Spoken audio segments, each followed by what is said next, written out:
Vous avez vu travailler des enfants. Est-ce que je peux vous demander quelles sont vos impressions en voyant vos classes travailler de cette façon-là, qui est une façon inhabituelle? L'expérience a réussi dans le sens que c'était un matériel nouveau qu'ils ne rencontrent pas ici. Et puisqu'ils ont l'habitude de travailler en petits groupes, ils se sont tout de suite attelés à des créations qui ont l'air plutôt des travaux manuels. Bon, effectivement, certaines des activités des enfants ont l'air plutôt des travaux manuels que des activités de sciences. L'enfant qui l'avait construit, il a commencé effectivement par faire un bonhomme. Et puis après, il a voulu que le bonhomme tienne debout. Alors là, c'est notre problème, tout est notre problème. Mais bien sûr, mais enfin, si je compare avec le programme traditionnel de sciences que nous avons actuellement, ça ne correspond plus du tout. Mais en voyant les gosses travailler comme ça, vous n'avez pas l'impression qu'ils perdent leur temps, par exemple? Non, ils ne perdent pas. En tout cas, la preuve est faite qu'ils ne l'ont pas perdu, mais il ne faudrait pas, je pense, que ces activités, qui ont l'air purement ludiques pour commencer, durent et se répètent trop souvent.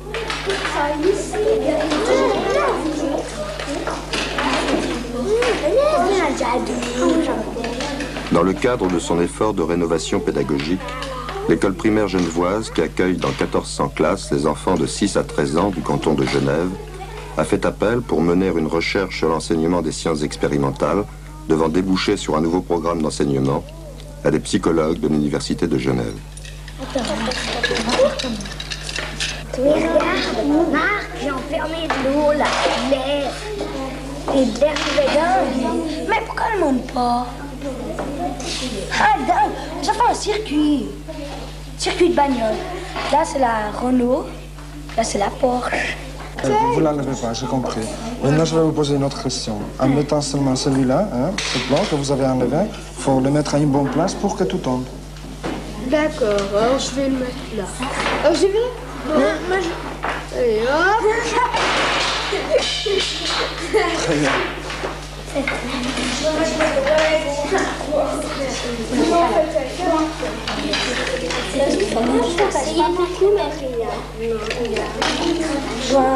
Attends. Vous avez trouvé beaucoup de choses? Ah oui, c'est équivalent. Deux choses? Vous m'expliquez un peu les deux choses que vous avez trouvées? Qu'est-ce que c'est fini? Qu'est-ce que c'est? Tu m'expliques un peu? J'ai mis de l'air là, puis les deux côtés de l'eau, puis c'était enfermé l'air pour pouvoir appuyer, puis c'était dur. Tu as enfermé l'air? Et puis qu'est-ce qui s'est passé? Non, c'était dur. Là, en haut, il y avait de l'air. Mais pourquoi elle était dure? Parce que je l'ai comprimé. Là. Ah, tu as pu comprimer l'air. Bon, j'aimerais remarquer tout de suite qu'on ne se situe pas du tout en tant que spécialiste. On n'est pas là les gens qui peuvent répondre à toutes les questions au nom d'une science qu'ils possèdent. Au contraire, on aimerait collaborer le plus étroitement possible avec les pédagogues dans cette élaboration du programme des sciences expérimentales parce que nous trouvons que nos connaissances se complètent très bien. Nous, on a une certaine idée du développement cognitif de l'enfant parce que nous sommes des psychologues piagétiens. Nous avons travaillé des années et des années avec Piaget. Et puis eux, ils ont une connaissance de l'enfant dans la classe, dans une situation de dynamique de groupe et non pas dans une situation artificielle de laboratoire. Quel âge tu as, Fabrice? 8 ans. Tu as 8 ans. Et tu es en quelle classe? Troisième année. Troisième année, très bien. Regarde Fabrice, dis-moi une chose, ça c'est quoi? Une planche? Une planche. Est-ce que tu crois que cette planche a du poids? Oui. Elle a du poids. Écoute, je vais la poser sur la table, et tu vas m'expliquer... Tu vas me montrer où c'est le poids de cette table, de cette planche. Où est-ce que c'est son poids? Tu ici. Avec ta main? Là. Là? Oui. Là? Oui. Et puis ici? Non. Il n'y a pas de poids ici? Non. Ici, il y a du poids? Oui. Et puis ici? Oui. Et puis ici? Non. Il n'y a plus ici de poids? Non. Et puis ici? Non. Et puis ici? Oui. Ah, ici, il y a du poids. Et puis ici? Oui. Et puis ici? Oui. Attends. Je pense que les relations entre la psychologie et la pédagogie sont analogues aux relations entre la physiologie et la médecine. Le médecin doit connaître la physiologie. S'il ne la connaît pas, il ne peut pas faire son métier. Mais la physiologie ne suffit pas pour prescrire des thérapeutiques. Trouver des thérapeutiques est une toute autre chose que de connaître la physiologie. Quand même, cette connaissance est indispensable pour tout ce qui est du reste des sciences médicales. Eh bien, il est nécessaire, me semble-t-il, de fonder ou de développer une pédagogie expérimentale qui étudiera dans un milieu scolaire l'acquisition des connaissances par l'enfant, connaissances que nous savons par ailleurs en ayant étudié psychologiquement ce développement de l'enfant. Tout enseignant, quand il doit choisir une méthode d'enseignement, même s'il ne le veut pas explicitement, il fait un choix, il a un parti pris psychologique, il fait une image, il a une représentation de la psychologie de l'enfant. Prenons un exemple, un maître des sciences par exemple, qui doit faire une leçon sur la chaleur. Il peut aborder ce problème de façon différente. Il peut soit faire un exposé aux enfants et puis demander que les enfants ils répètent tel quel l'exposé qu'il a fait. Il peut faire des expériences devant les enfants, mais c'est lui qui illustre son exposé à l'aide des expériences qu'il fait. Il peut soit demander aux enfants certaines expériences, mais il leur dit les manipulations et l'enchaînement des manipulations que les enfants doivent faire. Soit il peut simplement leur fournir un matériel et puis laisser que les enfants travaillent là-dessus. Donc, que l'enseignant choisisse l'une ou l'autre de ces méthodes, ça implique nécessairement un parti pris par rapport à l'hypothèse que l'enseignant fait quant aux connaissances que l'enfant utilise. Je pense que le pédagogue doit être au courant des faits psychologiques et que tous ces faits sont utiles à connaître pour lui, sont importants pour ce qu'il en tirera, mais je pense que c'est au pédagogue et à une pédagogie expérimentale particulière qu'il s'agit de savoir comment appliquer les faits psychologiques à la pédagogie. Ça n'est pas au psychologue à le dire et on ne peut pas tirer, je le répète, une pédagogie déductivement à partir des données psychologiques. On va la mettre comme ça sur ce cube. Et là, qu'est-ce qui s'est passé maintenant avec son poids? Ça a changé quelque chose ou bien c'est comme avant? Non, changé. Rien changé. Alors, ici, il y a du poids? Oui. Et puis ici? Oui. Et puis ici? Oui. Et ici? Non. Plus de poids là? Non. Et puis là? Non. Et puis là? Non. Et puis là? Oui. Tu peux m'expliquer un petit peu pourquoi ici il n'y a pas de poids et puis ici il y a et puis ici il y a? Parce que là c'est le milieu, alors il peut pas avoir de poids. Là c'est le milieu, il peut pas avoir du poids au milieu? Non. Ah, attends, j'ai une idée, on va faire ça comme ça. C'est-à-dire qu'il ne faut pas croire que du fait qu'on a des renseignements sur la construction des notions, la construction spontanée des notions chez l'enfant, sur la genèse des structures intellectuelles, on peut résoudre tous les problèmes au moment d'enseigner telle ou telle notion à l'école. Supposons que nous décidons d'enseigner à un certain degré des questions de mesure. Mesure de longueur, mesure de poids, mesure de température. Qu'est-ce que la psychologie génétique pourrait nous fournir sur ce sujet? Bon, elle nous dit que la conservation du poids se construit autour de 7-8 ans. celle des longueurs autour du même âge. Concernant la transmission des chaleurs, nous trouvons des choses, des idées assez farfelues et assez pittoresques jusqu'à 12 ans. Mais je ne vois pas de ces faits psychogénétiques, c'est que nous pouvons inférer sur si oui ou non les enfants sont capables d'apprendre un système de mesure. Il faudra refaire une recherche spéciale pour savoir comment les enfants se posent ces problèmes-là, comment ils les comprennent, où ils trouvent des difficultés, quelles sont les confusions qu'ils font, etc. Et il faudrait encore ajouter que c'est vrai que la psychologie génétique, elle a étudié la genèse structurologique, elle a étudié les processus, les mécanismes, le mécanisme d'apprentissage. Et l'école, elle a étudié surtout comment transmettre, dans l'école on doit transmettre un ensemble de connaissances. Et puis c'est tout cet ensemble de connaissances qui n'a pas été couvert même par la psychologie génétique. Puis on ne sait pas encore très bien comment certains types de connaissances, quels sont les rapports que certains types de connaissances ont avec les structures logiques, une certaine genèse de mode d'organisation mentale que la psychologie génétique a établi. Puis il ne faut surtout pas inférer que si la psychologie génétique nous dit que telle ou telle notion se forme spontanément à tel ou tel âge, qu'avant cet âge-là, tout apprentissage concernant cette notion est absolument impossible. Ça serait vraiment une fausse inférence, une inférence trop abusive. Et malheureusement, très souvent, ça se passe comme ça. Il paraît que bien des pédagogies et bien des pédagogues, je ne suis pas au courant, mais on me l'a raconté, prétendent faire du Piaget, suivant la formule. Et cette formule m'effraie passablement. Et dans les quelques cas que j'ai pu voir d'un peu près, je vois mal le rapport entre mes idées d'un côté et les applications qu'on en tire.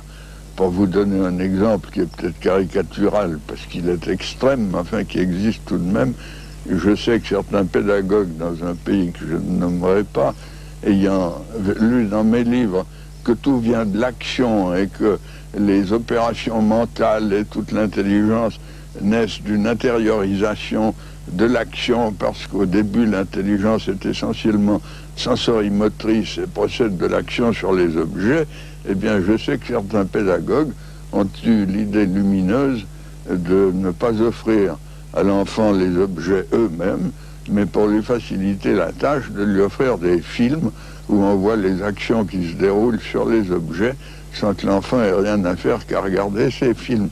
Voyez la distorsion formidable qu'il y a entre faire appel à l'action de l'enfant lui-même et ses initiatives et ses tâtonnements, et puis lui présenter un film où il n'a rien à faire qu'à regarder. Aucun maître dans une classe, même le plus traditionnaliste possible, ne veut pas que ses élèves soient passifs. Tout le monde veut qu'ils soient vivants, qu'ils soient présents, qu'ils ne dorment pas, etc. Seulement l'activité qu'en principe il demande à l'enfant, à leur élève, c'est d'écouter ou de regarder l'activité du maître. Ou bien une autre forme d'activité, c'est l'activité dirigée par l'adulte. Il faut faire ça, ça, ça, ça, ça, comme par exemple des consignes qu'on donne verbalement ou bien écrits sur des fiches très dirigistes. Et on croit que du fait qu'on permet à l'enfant de faire des choses par lui-même, ça va, c'est l'activité du sujet, etc. Dans la théorie de Piaget, quand on parle d'activité du sujet, on passe à toute une autre activité, à une activité créatrice qui ne suit pas les consignes données par l'adulte, mais qui permet à l'enfant de suivre son propre chemin, de passer par des tâtonnements, de passer par des erreurs, de passer par toute forme de confusion et des difficultés. Et c'est ça l'activité créatrice pour aboutir peut-être aujourd'hui, peut-être demain, peut-être dans une année, peut-être dans 2 ans, à quelque chose de structuré clairement. Même si on force l'enfant pour lui imposer une connaissance, un modèle de la réalité qui ne correspond pas à son niveau d'organisation mentale, à son niveau de structuration, on a forte chance qu'il accepte tout de suite par une question de dressage, mais que après quelques jours ou même quelques heures, il revienne tout de suite à son propre niveau à lui, à son niveau d'organisation, et puis qu'il reprenne sa réponse initiale. C'est où le poids maintenant de la planche?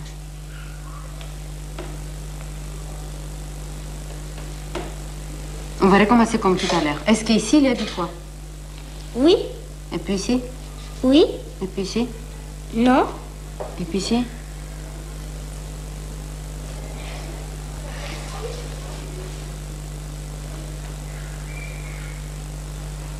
Non. Il n'y a pas de poids là. Chaque fois que nous devons acquérir, assimiler, structurer de nouvelles connaissances, il y a un phénomène qui se passe, il y a une assimilation de la nouveauté aux structures qu'on avait déjà, aux formes d'organisation qu'on avait déjà élaborées. Et alors, quelquefois, ces structures antérieurement élaborées sont adéquates, alors on comprend, mais la plupart des fois, elles sont inadéquates. Regarde. Maintenant, il y a toute la planche qui est sur la table. Hein? Oui. Je vais la pousser un petit peu.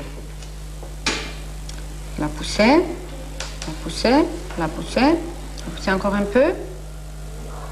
Qu'est-ce que tu penses maintenant avec son poids? Tu me montres qu'il y a du poids? Ici? Ici, il y a du poids? Oui. Et puis ici? Non. Un bout, oui. Ici, il y a du poids encore? Oui. Et puis ici? Non. Et puis ici? Oui.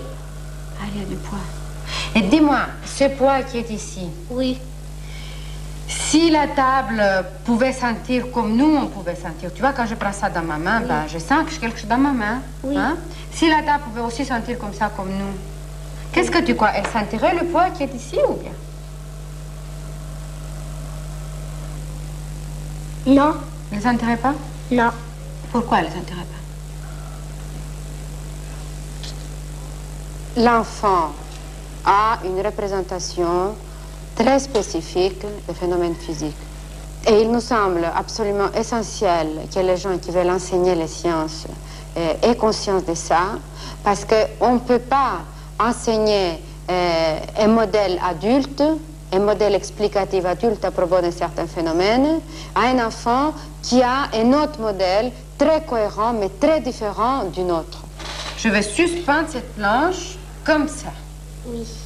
Et tu vas me montrer où il y a du poids. Où est son poids? Ici. Ici? Oui. Tout en bas? Oui. Et puis ici, il y a aussi du poids ou pas? Oui. Il y a aussi du poids? Oui. Alors tu me montres avec ta main où il y a du poids ou il n'y a pas de poids? Il y en a. Oui. Il y en a. Oui. Il y en a pas. Oui. Il y en a pas. Oui. Il y en a pas. Il y en a pas. Il y en a. Bien. Maintenant, dis-moi une chose. Est-ce qu'il y a la même chose, beaucoup de poids, là et là, ou bien est-ce qu'il y a un endroit où il y a plus de poids? Réfléchis bien, hein?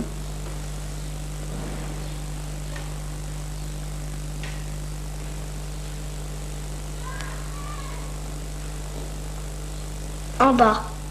Qu'est-ce qu'il y a en bas? Ici. Il y a quoi en bas? Il y a plus de poids qu'en haut. Il y a plus de poids qu'en haut? Pourquoi?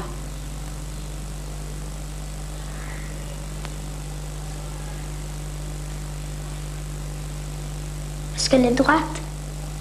Parce qu'elle est droite. Écoute, maintenant, je vais la prendre comme ça. Qu'est-ce qui se passe maintenant? C'est où du poids maintenant? C'est où le poids de la planche? Tu me montres? Là. Là? Oui. Seulement là ou bien là aussi ailleurs? Non, il n'y en a que là maintenant. Il n'y en a que là maintenant? Pourquoi?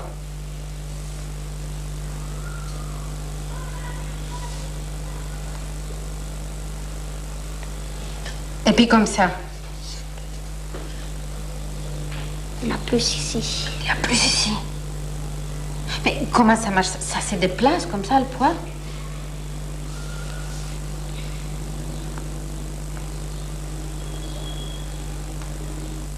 Papert, un de nos collaborateurs du centre d'épistémologie, a une fois ce mot heureux: toutes les fois qu'on apprend quelque chose à un enfant, on l'empêche de l'inventer.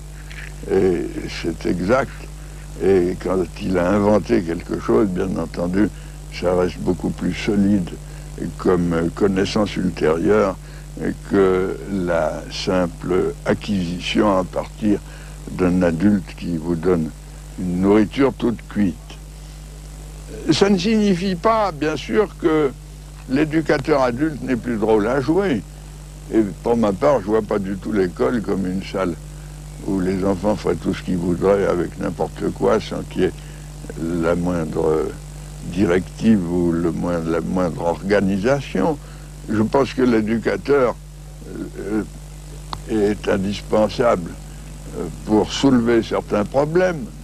L'enfant soulève lui-même des problèmes, bien sûr, en face d'un matériel. Le conseil qu'on donne aux enfants, c'est extrêmement simple. On leur dit tout simplement, écoutez, aujourd'hui, bon, on a porté du matériel dans votre classe, regardez, il y a un tas d'objets. Essayez de faire avec ça ce que vous croyez de plus intéressant, d'utiliser pas trop le matériel parce qu'on aura à retravailler avec ça. Travaillez en groupe, vous pouvez parler entre vous, faites ce que vous voulez, pour si possible des choses intéressantes. C'est tout ce qu'on leur dit, et puis après on les laisse travailler seuls. Ils se mettent par 2, par 3, par 4, comme ils veulent. Puis ils choisissent le matériel eux-mêmes. Nous, on n'impose rien, le matériel est là.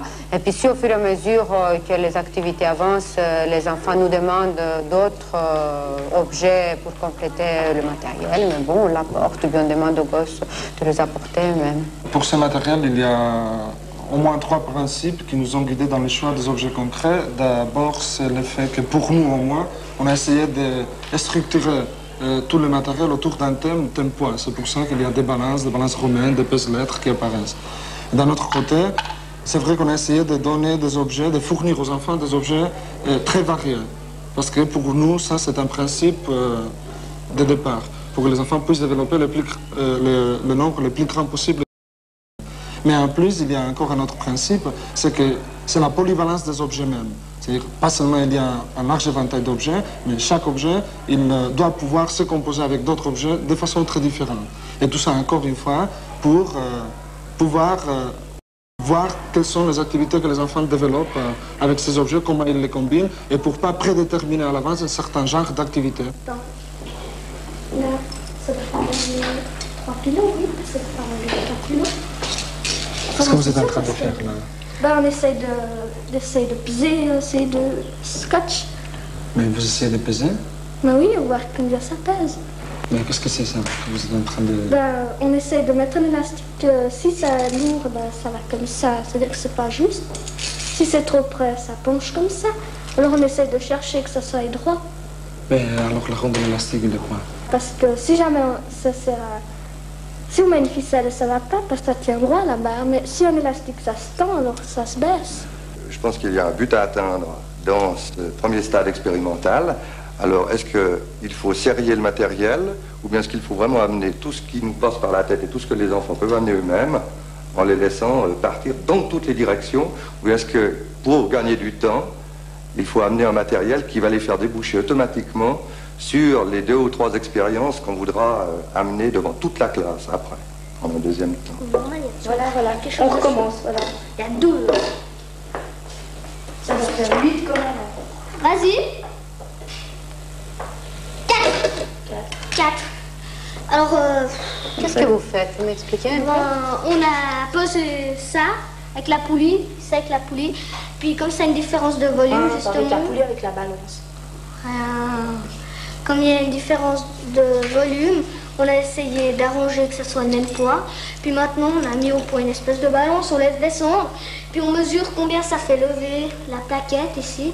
Puis ça devra faire lever le même nombre de centimètres. Attends, je n'ai pas compris beaucoup de choses. Qu'est-ce que c'est qu'une espèce de balance? Quelle est la balance que vous avez fait? C'est ça. Ah, c'est ça votre balance? Ouais. Parce qu'on lâche ça, et ça fait du poids, vous voyez, ça lève là. Et alors, on a trouvé 4 cm. Donc, 4 cm quoi? 4 cm de levée. Quelquefois, les gosses font des activités tellement originales que nous ne comprenons pas où ils veulent aboutir et les problèmes qui se posent. Il faut toute une discussion avec les enfants pour comprendre qu'est-ce qu'ils sont en train de faire. Or, le maître de la classe, il est habitué autrement. C'est lui qui a fait le plan de la leçon dans sa tête. Il arrive et c'est lui qui dirige. Il a beaucoup de peine à se laisser diriger par les enfants. Donc, à ce niveau-là, on rencontre une résistance, une réelle résistance de la part des maîtres. Bon, mais c'est un choix à faire. Soit il fallait ménager la susceptibilité des maîtres, soit il fallait favoriser la créativité des enfants. Pourquoi vous avez choisi 2 choses de grosseurs différentes? Non, parce que quand ça... Je trouve ça plus intéressant que de prendre des mêmes volumes. Parce que généralement, les mêmes volumes, pas toujours. Quand c'est exactement les mêmes choses, c'est le même poids. Mais pas toujours. Nous, on a voulu différencier les volumes, mais garder le même poids. C'est pour ça qu'on a dû mettre de la pâte là-dedans. Vas-y, tu mets ça, Chris. Et oui. Tu tournes le clou, hein, après. Tu me dis quand je peux. Donc, on met pas de poids, pas de poids. Dans les choses. Ouais. Tu veux? Ouais. 1 cm 5. Bizarre. Il manque 5 mm. Quelquefois, les enfants font une expérience que nous, en tant qu'adultes, nous la croyons complètement erronée. Les hypothèses qu'ils se posent, elles sont fausses. La manière dont ils se prennent à vérifier ces hypothèses sont non valables pour nous. Bon, à mon avis, il faudra les laisser faire, parce qu'il y a quelque chose qui est valable pour un adulte, il y a autre chose qui est valable pour un enfant. D'ailleurs, ça ne sert à rien qu'on intervient à ce moment pour lui dire non, c'est pas comme ça qu'il faut faire, c'est autrement. Il faudra vraiment le laisser passer par son propre chemin, passer par ses propres erreurs et confusions, pour aboutir là où il peut aboutir. Et même s'il ne peut pas aboutir à quelque chose qui est valable pour nous, ça n'a pas beaucoup d'importance. Il va avancer dans son cheminement et il va aboutir à quelque chose qui est valable pour nous, peut-être dans 6 mois, peut-être dans 1 année. Ça n'a aucune importance. Si on veut peser ça, comment est-ce que vous allez faire? Bon, on le met là-dessus. On met là-dessus? Oui. On ne peut pas savoir le poids? Non, parce là-dessus? non, parce que ça fait pas le poids. On peut pas avoir comme le poids, on peut pas avoir combien ça pèse. Alors faut les mettre là-dessus pour voir combien ça pèse. Ah, bon, très bien. Est-ce que tu peux me dire combien ça pèse, s'il vous plaît? 120. 120 quoi? Bah, grammes. 120 grammes, t'es sûr? Oui. Et dites-moi une chose. Si je les mets comme ça, Ça fera la même chose. ça fera la même chose? Qu'est-ce que tu penses, Oui, toi? ça fera la même chose. Parce qu'on n'a pas changé de bois, c'est la même grandeur. puis la même Qu'est-ce que tu grosseur. penses, toi? Au moins la même chose. T'es sûr? Oui. Et toi, qu'est-ce que tu penses? Moi, je suis pas très sûre. T'es pas très sûr.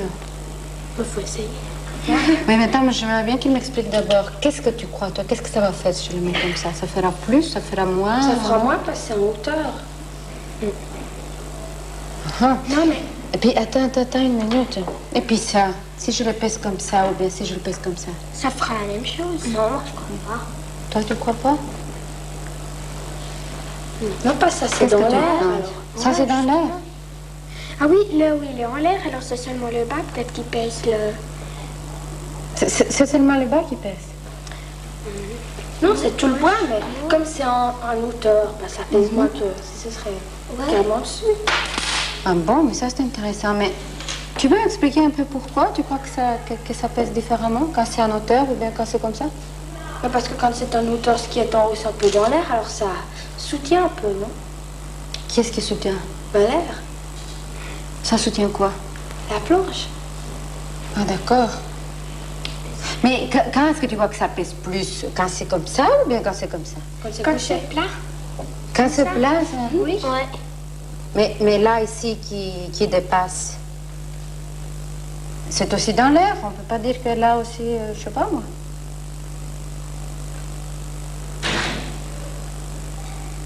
Ça fera la même chose, hein, automatiquement. Parce que là, il y a 2 bouts, alors ça remplace ce qui est en hauteur. Ah, tu crois? Qu'est-ce que tu penses, toi?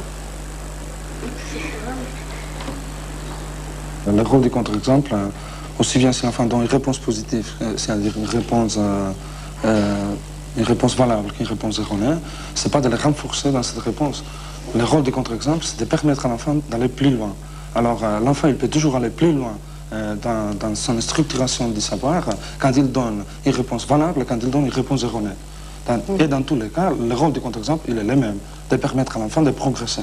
Quand il y a erreur qui semble durer, un autre rôle, me semble-t-il, de l'éducateur dans une école réellement active, ce sera de fournir des contre-exemples, des expériences où il y a des solutions qui contredisent l'hypothèse précédente du sujet et qui mènent à d'autres solutions. Qu'est-ce que tu es en train de faire, Coco? On essayer d'enfiler à travers ce qu'il y a. Vous avez une carotte et qu'est-ce que vous faites là? Mais pour voir, on enfile la carotte là-dedans, comme on a fait un trou ici. Oui. On enfile la carotte, puis on met la carotte, puis on souffle dans la paille, puis on va voir si la carotte monte. Ah, tu vas voir si la carotte monte. Parce que sans la paille, qu'est-ce qu'elle fait la carotte? Elle monte. Elle monte si on a beaucoup. Tous les gosses se posent le problème pourquoi les choses flottent. Quand ils sont à peu près 6 ans, ils nous disent quand les choses sont légères, flottent, quand ils sont lourdes, elles ne flottent pas, elles vont au fond. Donc ils ont un modèle très clair, très précis. Ces modèles, ça ne marche pas. Au moment où, où les enfants se rendent compte que ces modèles ne marchent pas, et puis ils les changent. Alors ça, on le trouve vers à peu près 8 ans. Ils disent, ah non, ce n'est pas comme ça, les poids, ça ne joue pas un grand rôle. Ce qui fait flotter les choses, c'est quand il y a de l'air dedans. Bon, c'est pas faux, ce n'est pas non plus très exact. En tout cas, ce n'est pas Archimède. Moi, je ne crois pas qu'on peut enseigner le principe d'Archimède. Je ne sais pas, avant 12 ans, même à 12 ans, j'imagine que ça va poser beaucoup de problèmes. Ben, moi, je considère que c'est très important que ces enfants ont passé d'un premier modèle beaucoup plus primitif à un deuxième, et ceci par une expérience qui a démenti le premier modèle. Après 2 ou 3 séances d'activité libre, lorsque l'on sent que les enfants ont épuisé les possibilités du matériel, on fait ce qu'on appelle une séance de synthèse. Le but de cette séance de synthèse est de discuter avec l'ensemble de la classe de problèmes physiques sous-jacents aux activités entreprises par les enfants auparavant, dans les séances précédentes, mais des problèmes d'un intérêt plus général. Pour cela, on ne demande pas à chaque groupe d'exposer le travail qu'il a fait, ce qui pourrait être fastidieux pour l'ensemble de la classe, mais on choisit certaines activités qui sont propices à une telle discussion. Malgré les pailles que tu as mis autour? Oui. Et pourquoi tu avais mis ça? Pourquoi tu avais mis les pailles? Pour voir si elle flottait. Et puis pourquoi elle ne flottait pas, du coup? Je sais pas. Et l'autre, ta camarade là, avec qui tu avais fait ça? Moi, j'ai pris une petite carotte, ouais. J'ai mis 3 pailles, et puis elle flottait. Et puis les 3 pailles, elles flottaient pas. Je n'ai pas compris. Tu as pris une carotte, tu as mis 3 pailles, et puis elle flottait, et puis les 3 pailles ne flottaient pas? Oui, puis... Écoute, répète-moi un peu ça, parce que je n'ai pas du tout compris ce que tu viens de me dire. J'ai pris une carotte, puis j'ai mis 3 pailles, puis elle flottait. Si on enlevait les 3 pailles, elle ne flottait pas. Ah, si on enlevait les 3 pailles, elle ne flottait pas. Tu peux m'expliquer pourquoi elle flottait avec les pailles et pourquoi elle ne flottait pas sans les pailles? Est-ce que tu as une idée pourquoi ça marchait comme ça?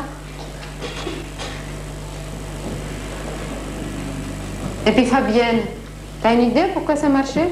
Non. Pour elle, et puis avec tes pailles à toi, ça ne marchait pas? Non. Non? Puis les autres, vous avez vu ce que Fabienne et sa petite amie ont fait? Oui. Oui, vous avez une idée comment ça marche? Oui. Toi, oui? Bon, bah alors, raconte-moi toi ton idée. Parce qu'il y a les 2 pailles. Oui? Parce qu'il y a les 3 pailles. Et qu'est-ce qu'ils font les 3 pailles? Le Non, j'aimerais d'abord qu'elle finisse, puis après toi. Alors, finis. J'écoute. Bon, mais tu me diras tout à l'heure, d'accord? Tu me dis, toi? Parce qu'il y avait une carotte qui était très grande et très grosse, et puis celle-là de Leslie, elle était petite et puis mince. Puis il fallait encore plus de paille pour qu'elle reste sur l'eau en train de flotter. Ah bon? Mais qu'est-ce qu'ils font les pailles? C'est ça que je n'ai pas compris. Qu'est-ce qu'ils font les pailles? Si elles mettaient plus de paille, pourquoi ça flotterait la grosse carotte? Parce qu'il y a plus d'air. Parce qu'il y a plus quoi? Dis-moi encore une fois. Attends qu'ils me disent. Explique-moi. C'est une bonne idée ce que tu viens de me dire, mais je n'ai pas très bien compris. Attends, je veux qu'il me dise. Parce qu'il y a plus d'air. Où est-ce qu'il y a de l'air? Pour les pailles. Qu'est-ce que tu penses, toi? Moi, je pense que si on mettait pas des pailles, ça coulerait. Mais si on met des pailles, ça fait flotteur, comme pour un bateau qui met des flotteurs.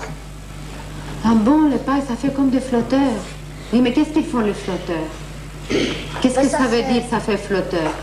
Ça fait plus léger la paille, la carotte, puis ça fait flotter. Ça, je n'ai pas compris. Si tu mets des pailles, ça fait plus léger la carotte? Hein? Ça fait... Qu'est-ce que ça veut dire, ça fait plus léger la carotte? Ça enlève son poids? Non, mais ça tient sur l'eau. Ah, ça tient sur l'eau. Dis-moi, toi. Parce qu'il y a une carotte, et puis il y a un bout de la carotte qui est plus mince que l'autre bout. Alors l'autre bout, il l'entraîne au fond. Si on met les pailles au bout, ça pourra faire égal des deux côtés. Oh, mais ça, c'est très malin ce que tu viens de dire. Qu'est-ce que vous en pensez, les autres? Ouais. Hein, c'est une bonne idée, ça? Oui. Ah, mais vous savez ce que j'aimerais vous proposer, alors? La prochaine fois... Oui, dis-moi. L'autre bout, il est plus gros. Ouais. Ça l'entraîne au fond. Oui, t'as raison, quoi. Je sais pas, il faut voir. Si l'autre, il fait exactement la même chose avec les pailles, ça fait encore plus lourd. Ça peut faire les deux bouts égales.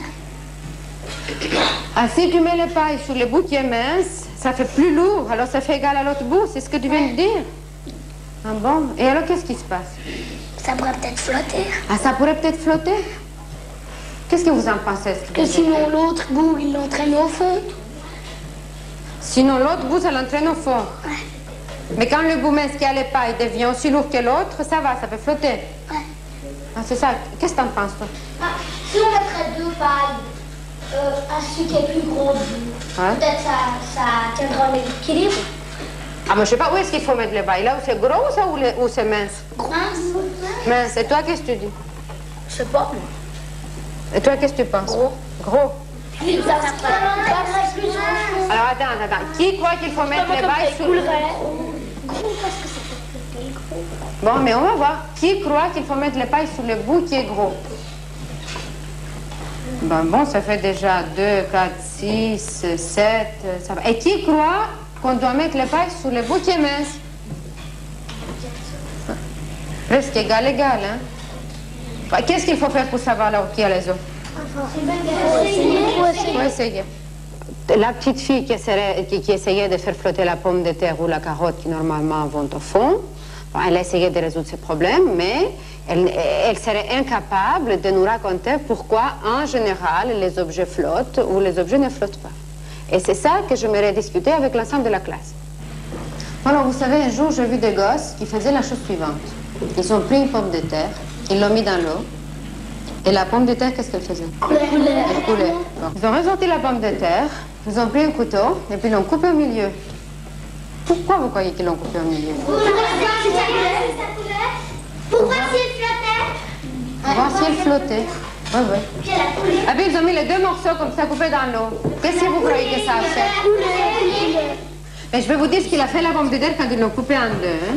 La pomme de terre a coulé. Les deux morceaux ont coulé, donc vous aviez raison. Mais alors après, ils ont pris un des morceaux de la pomme de terre et ils ont coupé tout petit morceau. Qu'est-ce qui est arrivé? Ça a coulé. Bon. Alors, qui dit que ça coulait? Bon. Qui dit que ça flottait? Bon, mais alors vous m'expliquez, pourquoi vous croyez que ça avait flotté cette fois-ci? Tu peux m'expliquer, toi? Parce que? C'est plus petit. Parce que c'est plus petit, et alors? Parce que ça a moins de poids. Et puis vous qui avez dit que ça coulait, pourquoi vous croyez que ça avait coulé? Parce qu'elle rentre. Non, parce que comme on la coupe en deux, et elle coule, mais il y a quand même moins de poids. Ouais. Si on coupe en tout petits morceaux, ça change rien. Ça fait des petits morceaux, puis ça coule quand même. Mais ils ne sont pas attachés. Peut-être il y en a qui coulent, puis il y en a qui flottent. Ah, il y en a qui coulent et il y en a qui flottent. Mais, oui, dis voir, qu'est-ce que tu veux dire? Parce que j'ai pensé que ça coulait. Parce que une fois, j'avais pris un petit plastique. Puis je croyais que ça flottait, puis ça a coulé. Puis il était petit comme la Elle pomme. était tout petit. Ah, c'est pour cela que tu crois qu'avec la pomme de terre, ça passe la même chose. Ça se passe la même chose. Ah bon? Oui, qu'est-ce que tu veux dire? Si on la coupait, elle avait encore un peu de pomme de terre. Bah oui, un petit morceau de pomme de terre, hein, un peu de pomme de terre. Et puis tu crois que ça coulait parce qu'elle avait un peu de poids. Et dites-moi, est-ce que quelqu'un parmi vous saurait m'expliquer pourquoi les choses coulent et pourquoi les choses flottent? Qui Qui est-ce qui pourra m'expliquer ça? Pourquoi est-ce que les choses coulent, par exemple? Pourquoi la pomme de terre a coulé quand elle était entière? Tu veux me dire? Parce qu'elle avait plus de poids. Parce qu'elle avait plus de poids. Et toi, qu'est-ce que t'en penses? C'est la même chose. C'est la même chose? Peut-être que... Bon, et puis, est-ce que vous connaissez encore des choses qui coulent? Les pierres. Oui, tu vois? Les pierres. Les pierres. Ouais. Non, un sou. Un sou, ça coule aussi. Qu'est-ce qui coule encore? Oui, Du fer. Fabienne? Un bout de bois. Non, ça coule pas. Non, ça flotte. Pourquoi? J'ai déjà essayé, ça flotte. J'ai déjà essayé avec un bout de bois comme ça de gros. Ah oui, Fabienne, raconte-moi ce que tu avais essayé, toi. Une caméra, ça coule. Une caméra, ça coule, c'est vrai. Non, mais Fabienne avait fait quelque chose d'intéressant. Tu peux me raconter ce que tu avais fait, là? J'ai mis 2 planches qui étaient la même grandeur et la même grosseur. Puis j'ai mis des plus minces et puis des plus grandes. Mais toujours minces, les dernières que j'avais mis. Et puis elles flottaient tout le temps sur l'eau, elles ne descendaient même pas. Puis j'ai essayé de mettre encore des pierres et puis elles flottaient encore. Flottaient encore? Et puis ça te paraissait bizarre? Oui. Et pourquoi ça te paraissait bizarre? Attends, qu'elle finisse. Parce qu'elles étaient grosses et puis les pierres, elles coulaient quand je les mettais sur l'eau. Alors pourquoi ça coulait pas? Oui, dis-moi. Parce que si la pierre elle a plus de poids, alors si par exemple la planche elle est comme ça, on met une pierre comme ça, la même grandeur, ça coule, mais si on met une toute petite pierre, ça a quand même moins de poids. Puis le poids, comme il flotte toujours, on met une petite pierre comme ça coule pas. Ah bon? Qu'est-ce que vous en pensez? C'est une bonne explication? Oui. Ouais. Et toi, qu'est-ce que t'en penses là? Très bonne. Très bonne. Si on prend une planche et qu'on met... Tu dis un peu plus fort parce que je Si on n'écoute prend pas. une planche et qu'on met un caillou, ben, ça bloque la planche. Et puis elle flotte pas, mais si on en met une petite, ça va quand même. Ah non, ça reste ça reste sur l'eau. Non, mais moi, j'ai toujours pas compris. Mais j'ai toujours pas compris pourquoi quelque chose qui flotte et d'autres qui ne flottent pas. Qui est-ce qui va m'expliquer ça? Les pierres, tu m'expliques? Parce qu'il y a, par exemple, un bateau. Ouais. Ça flotte parce que le dessous, il est étanche. C'est vrai. Puis tandis qu'une pomme de terre, le dessous, il n'est pas étanche, ça coule. Ah, le dessous de la pomme de terre, ce n'est pas étanche. Qu'est-ce que ça veut dire étanche? Là, l'eau, elle ne peut pas rentrer dedans. Parce que un bateau, ça peut pas être rond, puis une pomme de terre, c'est rond, puis alors ça coule. C'est plutôt ovale, une pomme de terre. Ah, et toi, qu'est-ce que tu penses? Non mais la pomme de terre, elle a pas de dessous. On n'a pas de dessous? Il peut y avoir un dessous là, si on la tourne comme ça. C'est vrai? Si un dessous là, si on la tourne comme ça. À notre avis, le maître ne doit pas intervenir pour sanctionner ou pour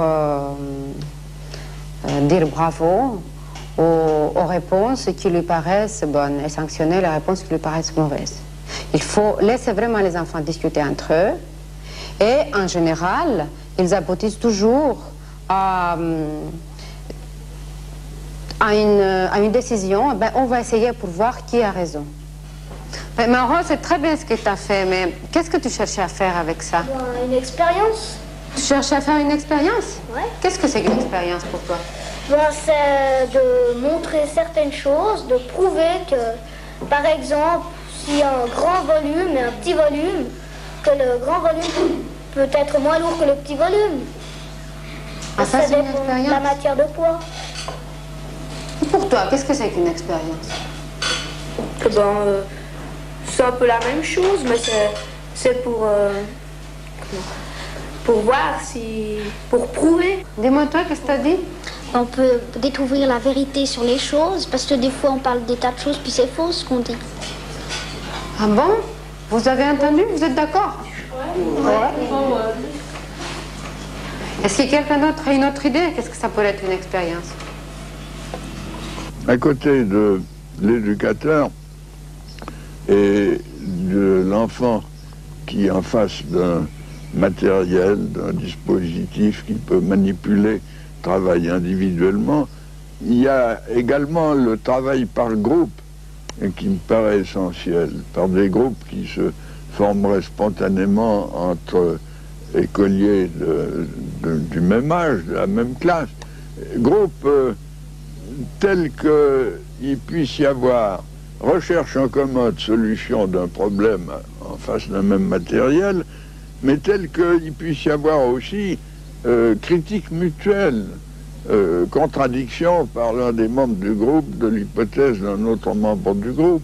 Et partout où on a utilisé ces méthodes de travail par équipe, je pense à Roger Cousinet qui en faisait le centre de sa pédagogie, on a vu que ce travail collectif est utile à ceux qui ont de la peine à comprendre, parce que le camarade qui a mieux compris se fait souvent mieux comprendre qu'un adulte, mais utile surtout à ceux qui expliquent, à des ou à ceux qui ont bien compris, parce que tous les professeurs le savent, c'est en expliquant quelque chose qu'on finit par le comprendre soi-même.